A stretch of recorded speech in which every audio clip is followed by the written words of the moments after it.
Imagine being the star of your own show, but the audience isn't clapping. In the grand theater of life, this is the reality for those struggling with narcissistic personality disorder. Unlike mere self-absorption, narcissism as a disorder is a complex and challenging psychological condition. Its roots run deep, often entangled in the individual's self-esteem, sense of worth, and identity. But here's the kicker: the narcissist's paradox.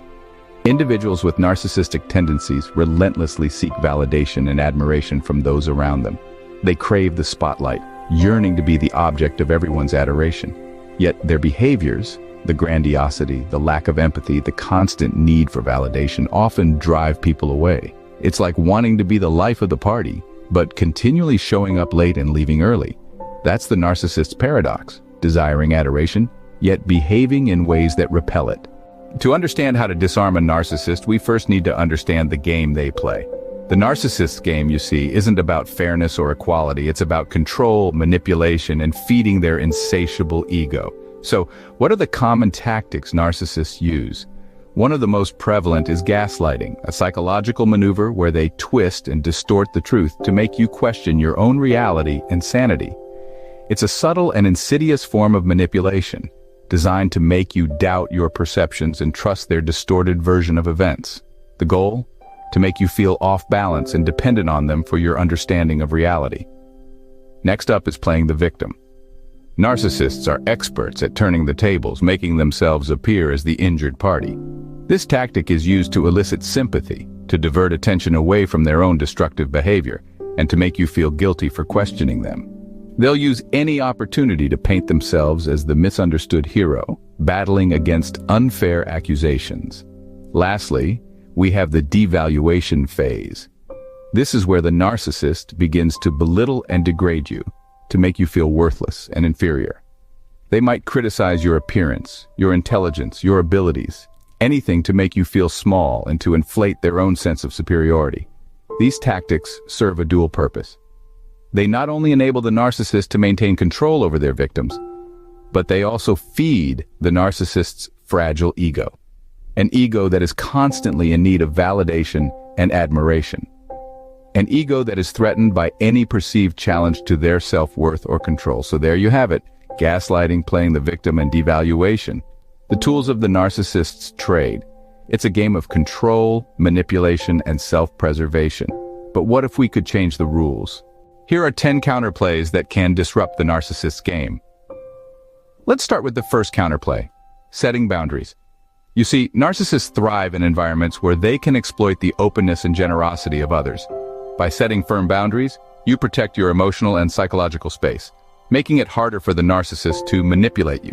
This could mean saying no when you need to, or refusing to tolerate disrespectful or harmful behaviors. The second counterplay is refusing to engage in arguments. Narcissists are experts at turning discussions into battlegrounds where the only goal is to win rather than to understand or resolve. Make no mistake, a narcissist's argument is not a dialogue, it's a war zone, so don't give them the satisfaction. When you sense an argument brewing, disengage, move away, change the subject, or stay silent. Remember, silence is a response, and often it's the most powerful one. Third, practice self-care. Sounds simple, right? But when you're in the throes of a narcissist's manipulation, it's easy to neglect your own needs. You may find yourself constantly in stress response mode, always on the defensive. Break this cycle by prioritizing self-care. This could mean taking time out for a relaxing bath, going for a jog, reading a book, or simply sitting quietly with a cup of tea. Whatever soothes your soul, do it. Fourth, seek support. Narcissists often isolate their victims, making them feel alone and misunderstood.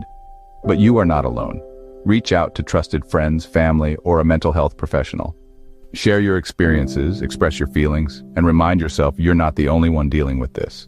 The fifth counterplay is maintaining a strong sense of self. Narcissists are adept at eroding their victims' self-esteem, making them feel worthless and dependent. But remember, you are not who the narcissist says you are. You are your own person with your own strengths and weaknesses. Hold on to that. Believe in yourself. Knowledge is the key to breaking free from the narcissist's game. By understanding the mechanics of narcissism, we can equip ourselves with the tools to resist the manipulative tactics they employ. Narcissists thrive on control and dominance, But when we are aware of their strategies, we can choose to step out of their game. Recognizing the signs of narcissism is only the first step. The next is to apply this understanding to our interactions, making healthier choices that prioritize our well-being. This might mean setting stronger boundaries, seeking support from trusted individuals, or distancing ourselves from harmful environments. In some cases, professional help may be necessary. Therapists and counselors trained in dealing with narcissistic abuse can provide valuable guidance and support, helping us navigate the complexities of such relationships. Remember, knowledge isn't just power, it's freedom. It's the liberation from the chains of manipulation and control, and the first step towards a healthier, happier life. In the end, the only winning move is not to play. Let this sink in. This isn't about outsmarting or outmaneuvering the narcissist. It's about recognizing the game for what it is, a minefield of manipulation and control. It's about understanding that this game, it's not one you can truly win. Instead, your victory lies in taking control of your own life, prioritizing your well-being, your mental health. It's about finding the strength to say no more, to step out of the shadows of manipulation and into the light of self-worth. It's about putting yourself first, because you matter. Your happiness matters. Remember, you're not alone in this journey. There's a world full of people who've walked this path before you, who stand with you, ready to lend a hand. So take a deep breath. Take that step. Because when it comes to the narcissist's game, the best way to win is to walk away. Healing from narcissistic abuse is a journey, not a destination. Remember, it's okay to feel the pain, to grieve for the loss. It's a crucial part of the healing process. Acknowledge your feelings, let them flow. It's not a sign of weakness, but a step towards strength. But remember, you don't have to walk this path alone. Seek support from those you trust, friends, family, or even a professional therapist. They can provide you with the necessary perspective and guidance. They are your allies, your pillars of strength in this journey of healing. And of course, practice self-care and self-love. It's time to rebuild your self-esteem, to rekindle your self-worth. Engage in activities that bring you joy, that make you feel alive. Celebrate your victories, no matter how small they might seem. Show yourself the kindness and love you've been denied for so long. And lastly, remember that healing is a process. It takes time. It's not a race, but a journey. So be patient with yourself. You're doing the best you can, and that's more than enough. You're on your way to recovery, to a life free from the chains of narcissistic abuse. Self-love is the antidote to narcissistic abuse. You may have been led to believe otherwise, but understand this. You are worthy of love and respect. The abuse you've endured is not a reflection of your worth, but a manifestation of the narcissist's insecurities. You are not the problem. You never were. You're worthy, just as you are. Practice self-compassion and forgive yourself for any perceived mistakes. Remember, you did the best you could with the knowledge and resources you had at the time. It's okay to stumble, to falter. It's human. What matters is that you continue to move forward, continue to learn and grow. Forgive yourself, not for their sake, but for yours. Celebrate your strengths and accomplishments. You've endured, you've survived. That in itself is a testament to your strength and resilience. Acknowledge your victories, no matter how small they might seem. Every step, every effort counts. Celebrate them, for they are proof of your strength, your courage, your perseverance. Self-love is not selfish, it's necessary for your well-being. You are not being selfish by prioritizing your needs, by setting boundaries, by choosing yourself. It's not just okay to take care of yourself, it's essential. You deserve to be treated with kindness, respect, and love, especially from yourself. So, love yourself, value yourself, cherish yourself. You are more than enough, and you always have been. These boundaries are crucial in dealing with a narcissist. This is an essential lesson we must learn, especially after experiencing narcissistic abuse. You see, narcissists often disregard the personal boundaries of others. They manipulate and exploit to serve their own needs, often making you feel guilty for asserting your own. It's time to put an end to that. First, learn to say no without feeling guilty. Understand that no is a complete sentence and does not require justification. You have the right to refuse anything that makes you uncomfortable or violates your personal space. It's not about being rude or confrontational.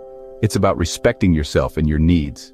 Next, protect your emotional and mental space. Narcissists are experts at emotional manipulation. They will try to invade your thoughts, making you second-guess your feelings and decisions. Remember, your thoughts and feelings are your own, and nobody has the right to invade or manipulate them.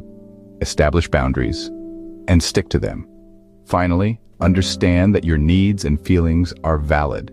You are not being selfish or unreasonable by asserting them. You have every right to express your feelings and needs, and anyone who tells you otherwise is wrong. Do not let anyone invalidate or belittle them. Boundaries are not walls. They're guidelines for respect. They are not meant to shut people out, but to protect your inner peace. They set the parameters for how others should treat you, so don't be afraid to establish and enforce them. After all, your well-being is worth protecting. Therapy can be a powerful tool in healing from narcissistic abuse.